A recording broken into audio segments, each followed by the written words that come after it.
بسم اللہ الرحمن الرحیم الحمد للہ رب العالمین والصلاة والسلام علی اشرف الانبیاء والمرسلین نبینا محمد وعلی آلہ وصحبہ اجمعین اما بعد السلام علیکم ورحمۃ اللہ وبرکاتہ۔ معزز سامعین کرام، آج کے اس درس میں 40 نویہ کی 11ویں حدیث، ترجمہ اور اس سے چند مستنبط فوائد و احکام کا تذکرہ کیا جائے گا۔ یہ حدیث شکوک و شبہات سے دوری اور اس سے اجتناب کی طرف ہمیں رغبت دلاتی ہے۔ عن ابی محمد الحسن ابن علی ابن ابی طالب صبت رسول اللہ صلی اللہ علیہ وسلم وريحانته رضی اللہ عنہما قال حفظت من رسول الله صلى الله عليه وسلم دع ما يريبك إلى ما لا يريبك، رواه الترمذي والنسائي، وقال الترمذي حديث حسن صحيح۔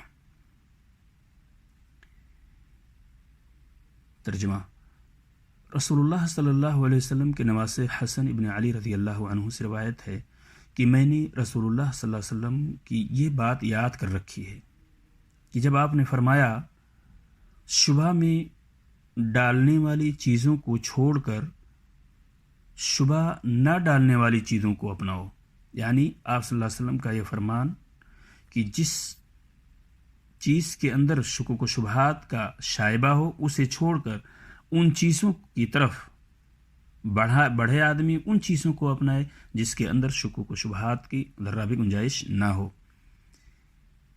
یہ روایت ترمذی اور نسائی کے اندر موجود ہے اور ترمذی نے حسن صحیح قرار دیا ہے۔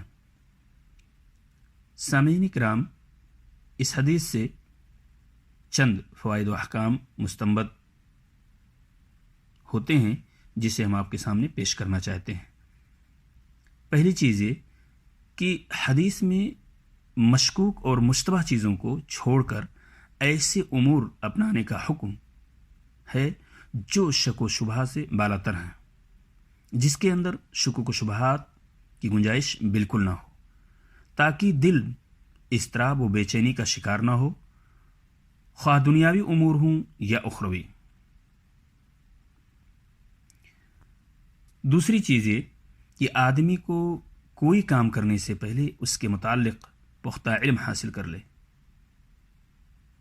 اس کو پختہ علم حاصل کر لینا چاہیے تاکہ کسی قسم کا شک اور تردد باقی نہ رہے اور کام کرنے کے بعد ندامت اور پچھتاوے کی نوبت نہ آئے۔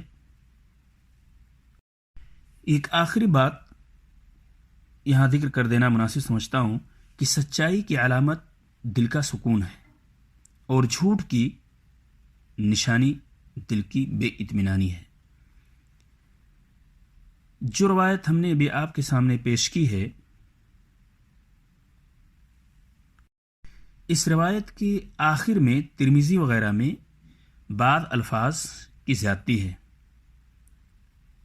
وہ الفاظ یہ ہیں: فَإِنَّ الصِّدْقَ طُمَانِینَةٌ وَالْكَذِبَ رِیبَةٌ، کیونکہ سچائی باعث اطمینان ہے اور جھوٹ باعث شک ہے۔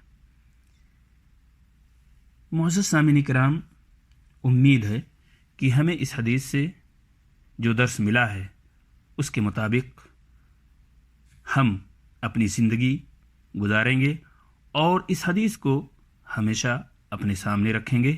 اللہ تبارک تعالیٰ سے دعا ہے کہ ہمیں نبی اکرم صلی اللہ علیہ وسلم کے تمام فرمودات پر عمل کرنے کی توفیق عطا فرمائے۔